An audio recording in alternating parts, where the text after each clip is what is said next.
Praise the Lord. ஏசு சிலுவையில் பேசின 3வது வார்த்தையை நான் உங்கள்கிட்ட ஷேர் பண்ண ஆசைப்படுறேன். ஏசு சிலுவையில் அறிஞ்சிருக்கும் பொழுது தன்னுடைய தாயகிய மரியாளும் அதே இடத்துல தனக்கு அன்பா இந்த சீஷன் யோவானும் அந்த இடத்துல நிக்கிறாங்க. தாயகிய மரியாளை பார்த்து சொல்றாரு, ஸ்திரீயே அதோ உன் மகன் அப்படின்னு சொல்றாரு. தனக்கு அன்பா இந்த சீஷன் யோவானை பார்த்து அதோ உன் தாய் அப்படின்னு சொல்றாரு. யூத குலத்துல 30 வயசு கிராஸ் ஆயிடுச்சு அப்படின்னு சொன்னா ஒரு ஆண்மனுடைய வழக்கம் அந்த குடும்பத்தை பொறுப்பா பாக்குறது.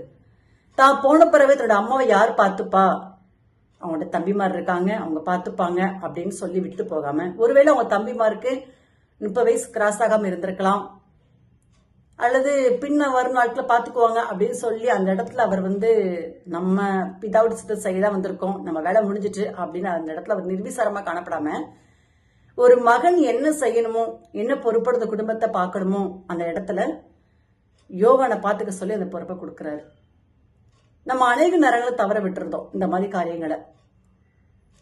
வேதத்துல ஒரு வசனம் ரொம்ப அழகாக சொல்லப்பட்டிருக்கு.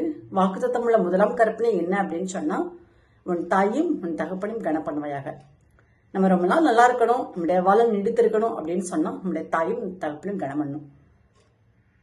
நம்மளுடைய தாய் தகப்பனும் முதியோரத்தை கொண்டு விட்டுட்டு அடுத்தவங்களை அம்மான்னு சொல்லி வாய் நிறைய கூப்பிட்டாலும், அடுத்த குடும்பத்தை பொறுப்பை ஏற்றுக்கிட்டாலும் அதுல எந்த பிரயோஜனம் கிடையாது. நம்மளுடைய சொந்த குடும்பத்தை நம்மளுடைய தாய் தகப்பனை ஆதரவு செய்யணும். இதைத்தான் ஆண்டவர்கிட்ட எதிர்பார்க்கிறாரு. நம்ம பொறுப்புள்ள பிள்ளையா இருக்குன்னு நம்மகிட்ட எதிர்பார்க்கிறாரு. நம்முடைய தாய் வயது சென்றவள் ஆகும்போது அவங்களை அசட்டை பண்ணக்கூடாது. ஒரு குடும்பத்துல ஒரு பொறுப்புள்ள பிள்ளையா நம்ம காணப்படணும். அதுதான் நம்ம கிட்ட அவன்கிட்ட எதிர்பார்க்கிற விஷயம் இதுதான்.